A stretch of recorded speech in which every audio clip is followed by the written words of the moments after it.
Bonjour et bienvenue à la deuxième édition du PEC des Ex. Alors, nous sommes le 3 janvier. Nous sommes une fois de plus accompagnés avec Jean-Thomas Grandtam, qui a fait 3 PEC et puis qui était d'ailleurs ministre de la Santé en 2011, l'année dernière qui était lobbyiste, qui vient nous voir aujourd'hui, et Kevin-Alexandre Lavoie. Bonsoir. Ex-chef des Rouges en 2012. Alors, bienvenue. Aujourd'hui, nous assistons à une crise. Nous sommes, à l'heure à laquelle nous diffusons présentement, là, nous venons d'assister à la réaction du gouvernement qui a réagi là, à la suite d'une crise majeure, un déversement de cyanure dans la baie d'Ungava. Alors voilà, on nous a annoncé là, que le déploiement de bouteilles d'eau, que dans le fond, une intervention assez rapide, tout ça. Mais bon, il y a quelques critiques là, quand même là, face à comment on a géré la crise. Là. Je pense que vous en avez quelques-unes.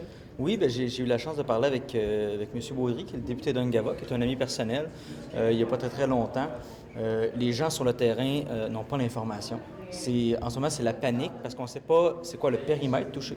On ne sait même pas c'est où exactement la mine, laquelle, parce qu'il y a plusieurs mines d'or dans ce coin-là, vu que l'Abitibi, quand même, regorge de ressources aurifères. Alors, on ne sait pas où est-ce que ça se passe. Les gens n'ont pas d'informations, est-ce qu'ils peuvent prendre l'eau dans leur coin ou non. Qu'est-ce qu'ils doivent faire pour se protéger? À part qu'on a envoyé des bouteilles d'eau. Imaginez, vous n'avez pas d'informations. Et là, vous avez quelqu'un qui vient à votre porte vous dire voici de l'eau, puis ils se retournent dans leur base, ils n'ont pas plus d'informations que ça. Donc les gens en ce moment sont en panique, ils ne savent pas ce qui se passe, on est dans le flou complètement total, puis là après ça, on apprend justement que on va pouvoir poursuivre la compagnie. C'est beau pour quand on va réussir à la poursuivre par l'argent, mais pour l'instant, les gens n'ont aucune information sur le terrain. On ne sait pas ce qui se passe, puis le gouvernement ne donne rien. D'accord. Est-ce que c'est les mêmes informations qu'on a eues là, de ce bord-ci? Bien, moi, de mon côté, je regarde ce qui se passe et on fait face vraiment à une situation qui est extrêmement déplorable. C'est une situation qui est très délicate. Et je pense que le gouvernement, dans les circonstances, a fait les choix qu'il fallait. Il fallait prendre le temps de bien s'informer sur ce qui était survenu à Chibougamau avec ce déversement-là.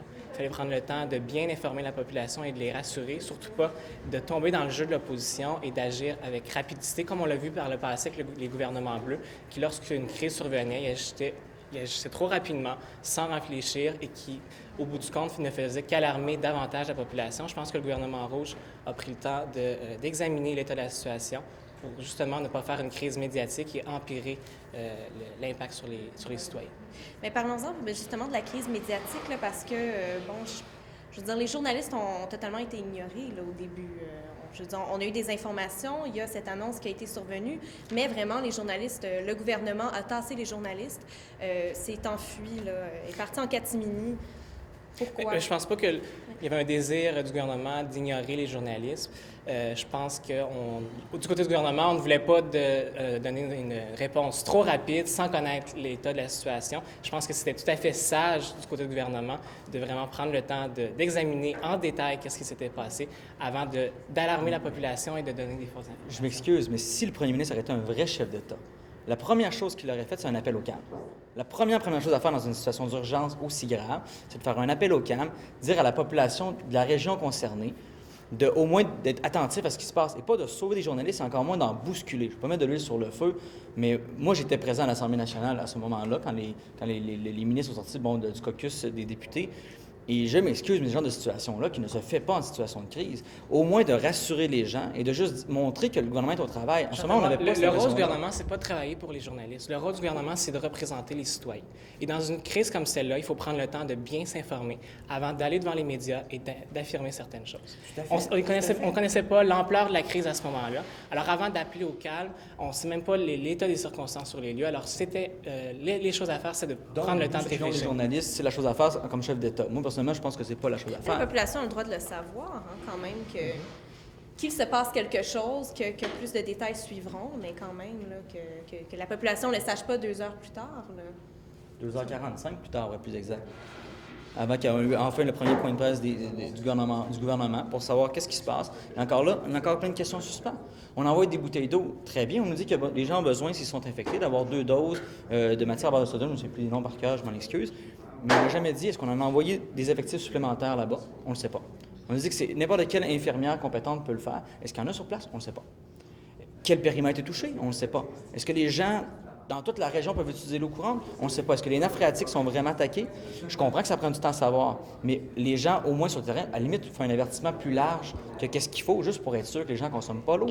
En ce moment, le problème, c'est que vu que les gens ne savent pas, il y a des gens qui peuvent consommer de l'eau avec du cyanure, c'est grave. Moi, de mon côté, qu'est-ce que je constate, c'est que l'opposition dans cette crise-là utilise la partisanerie, utilise un ton alarmant et inquiète la population plutôt que de travailler main dans la main avec le gouvernement pour régler cette crise-là, pour trouver une solution, pour rassurer les citoyens de cette région-là qui sont touchés présentement. On parle de vie humaine ici.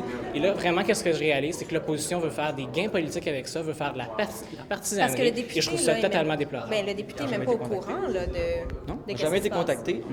Le chef de l'opposition a dû demander à plusieurs reprises d'avoir une rencontre parce qu'on n'avait aucune information. Alors, comment il peut travailler main dans la main s'il ne sait pas ce qui se passe? À quelque part, le gouvernement a la responsabilité de donner des informations. Je vais être le premier d'accord, et moi, je le regarde d'un œil extérieur, vu que je ne suis pas dans les membres de députés, je ne suis pas député des Bleus, mais je regarde d'un point de vue extérieur, et moi aussi, je veux que tout le monde travaille ensemble. Parce que c'est vrai que, par-dessus la partisanerie, c'est les vies humaines, c'est la santé, et c'est aussi l'environnement qui est durement touché. Puis je suis content que ce soit le ministre de l'Environnement qui ait pris le leadership là-dessus. Je pense que c'est une très bonne chose. Oui, j'aimerais juste finir rapidement là, avec ce que le ministre de l'Environnement a justement souligné, que la situation là, de ce soir ne changerait en rien la loi Omnibus, là, les mesures environnementales là, prévues par la loi Omnibus. Qu'est-ce que vous pensez de ça là, rapidement? Là? Bien, on a la preuve que l'ancien système ne fonctionnait pas visiblement.